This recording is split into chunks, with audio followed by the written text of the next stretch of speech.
और विजयोत्सव मनाने के लिए सीधे लिए चलते हैं आपको बीजेपी मुख्यालय, जहां पर प्रधानमंत्री नरेंद्र मोदी इस उत्सव में कार्यकर्ताओं को संबोधित कर रहे हैं। परिपक्वता के दर्शन होते हैं। हमारा लोकतंत्र हर पल नए आयामों को चूमता है, नई संभावनाओं को खोजता है, फलता है, फूलता है, खिलता है। यह हमारे लोकतंत्र की विशेषता है। भारत की युवा पीढ़ी लोकतंत्र के प्रति सच्ची निष्ठा और श्रद्धा रखती है। मजबूत लोकतंत्र में ही देश के नौजवान को अवसर नजर आते हैं और अपने अधिकारों की रक्षा के प्रति वो ज्यादा आश्वस्त रहता है। लेकिन दुर्भाग्य से कश्मीर से कन्याकुमारी तक परिवारवादी पार्टियों, परिवार की पार्टियों, इसका जो जाल नजर आ रहा है, जरा नजर कीजिए। कश्मीर से कन्याकुमारी तक फैमिली पार्टियां,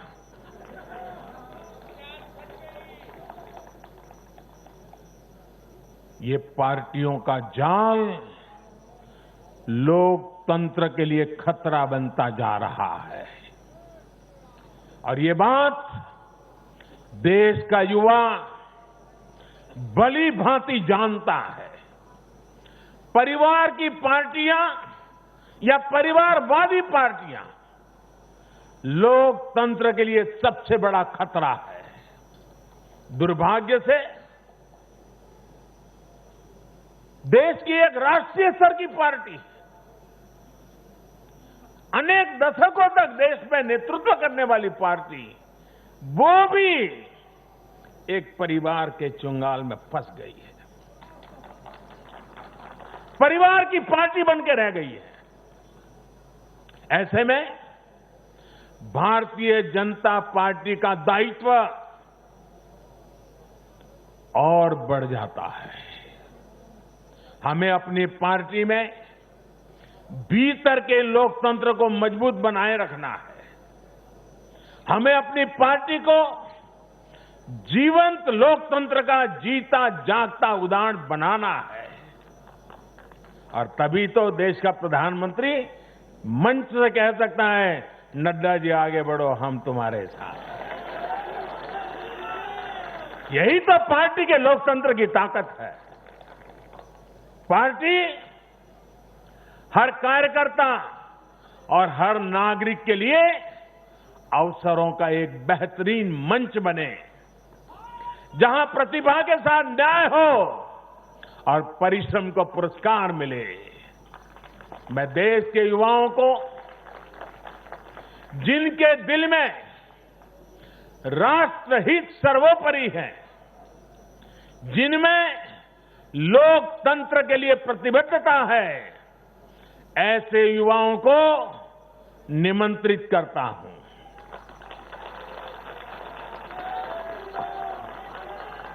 देश के युवाओं से मेरा आह्वान है, वो आगे आए और बीजेपी के माध्यम से देश की सेवा में जुट जाएं।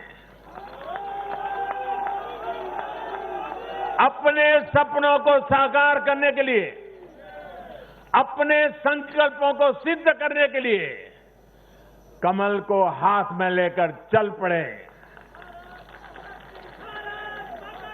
चरैवेति का मंत्र लेकर के चल पड़े। साथियों, देश में हो रहे इन प्रयासों के बीच भाजपा का कार्यकर्ता होने के नाते मैं भाजपा के अपने कार्यकर्ता साथियों की मेहनत देखकर भी मन बहुत खुश होता है, प्रसन्न होता है जी। आज भाजपा का विस्तार हो रहा है, इसकी वजह भाजपा के प्रत्येक कार्यकर्ता का तप, त्याग और तपस्या है। और सफलता के इन क्षणों में हमें ये याद रखना है कि हमारा दायित्व भारत के जन जन के प्रति है। जीत का उन्माद नहीं, हार का अवसाद नहीं। यही हमारी परिपाटी रही है और यही हमारी पार्टी के विकास का मंत्र रहा है। देश का आशीर्वाद हमारे साथ है।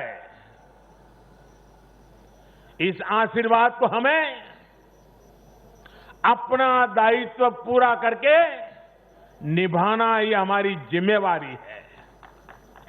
राष्ट्र निर्माण का, आत्मनिर्भर भारत के निर्माण का हमारा मिशन अनवरत जारी है। समाज में अंतिम पायदान पर बैठे व्यक्ति के जीवन को हम कैसे आगे बढ़ाएं, हमारे प्रयास इसी एक निष्ठ लक्ष्य के लिए होने चाहिए। साथियों, जो लोग लोकतांत्रिक तरीके से हमारा मुकाबला नहीं कर पा रहे हैं,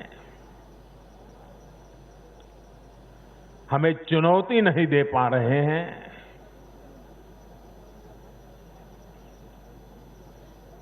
ऐसे कुछ लोगों ने रास्ता अपनाया है भारत के कार्यकर्ताओं की हत्या करने का। देश के कुछ हिस्सों में उनको लगता है कि भारतीय जनता पार्टी के कार्यकर्ताओं को मौत के घाट उतार करके वे अपने मंसूबे पूरे कर लेंगे। मैं उन सब से आग्रहपूर्वक समझाने का प्रयास भी करता हूं। मुझे चेतावनी देने की जरूरत नहीं है, क्योंकि वो काम जनता जनार्दन करेगी।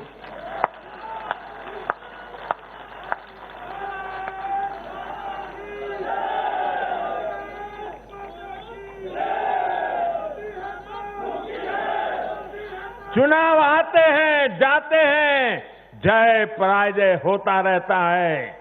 कभी ये बैठेगा, कभी वो बैठेगा, लेकिन ये मौत का खेल लोकतंत्र में कभी नहीं चल सकता।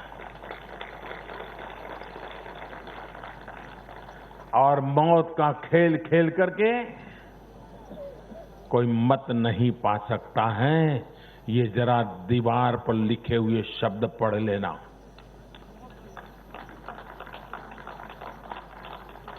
और इसलिए मेरे साथियों, हम लोकतंत्र को समर्पित है। देश ने हम पर जो भरोसा रखा है, उस भरोसे को पूर्ण करने के लिए हम प्रतिबद्ध हैं। हमारी तरफ से हमारे इरादों पर कोई शक नहीं कर सकता। हमारे प्रयासों के प्रति कभी कोई निराश नहीं होता है। हम प्रयास करते रहेंगे, अविरत करते रहेंगे, जनता जनार्दन के लिए करेंगे, मां भारती के एक एक संतान के लिए करेंगे।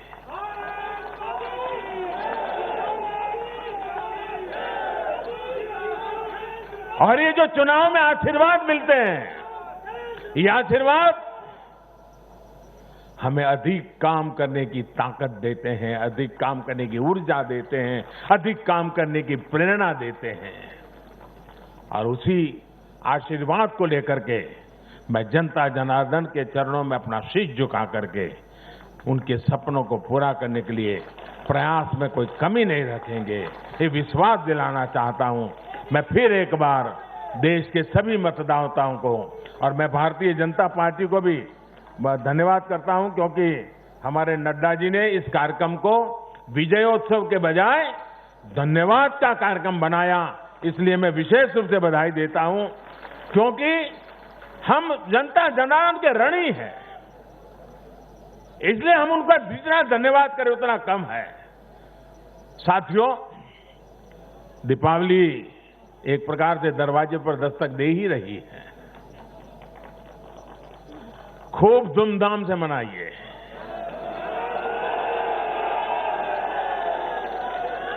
अपना ध्यान रखिए और अपनों का भी ध्यान रखिए। कोरोना से भी सतर्क रहिए। और एक बात, हम भाजपा वाले सिर्फ करें ऐसा नहीं, देश का हर व्यक्ति करें। और एक दिवाली के लिए नहीं, आने वाले हर समय के लिए अब हमारा मंत्र है vocal for vocal for vocal for vocal for vocal for vocal for vocal for, ये गूंजना चाहिए। हमें लोकल चीजों पर, हमारे लोगों का जिसमें पसीना है, जिसमें हमारे देश की मिट्टी की सुगंध है, जिसमें हमारे देश के नौजवान की टैलेंट है, जिसमें हमारे देश के उज्जवल भविष्य के सपने हैं, ऐसी हर भारत में बनी हुई चीज, इस पर हम आग्रही बने, लोकल के लिए आग्रही बने हैं। देखिए, देश में, दुनिया के कोई देश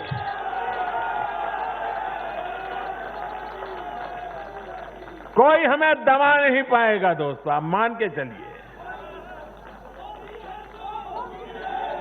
मेरे साथ पूरी ताकत से बोलिए, भारत माता की, भारत माता की, भारत माता की।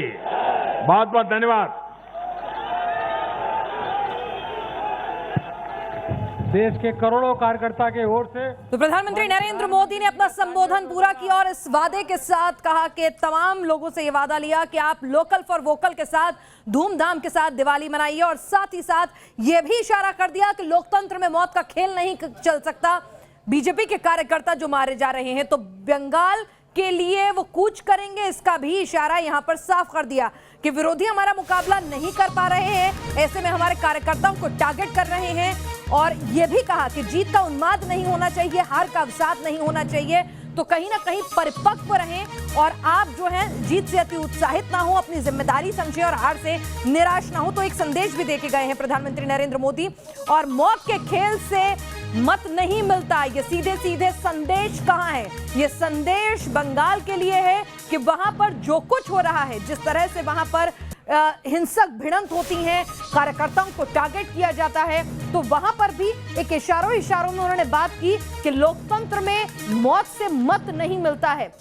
बीजेपी कार्यकर्ताओं की हत्या को लेकर हमला साधा है विरोधियों पर, मौत के खेल से मत नहीं मिलता है, क्योंकि बिहार के बाद अब अगला चुनाव जो है वो बंगाल का होना है। तो बैटल ऑफ बंगाल में सब जानते हैं कि बंगाल की राजनीति एक हिंसक राजनीति है। वहां पे कार्यकर्ताओं के बीच गोलियां चल जाती हैं, लाठी डंडे चलना तो आम बात होती है और कार्यकर्ताओं की हत्या होती है। तो ऐसे में सीधे सीधे पीएम मोदी ने सीएम ममता पर निशाना साधा।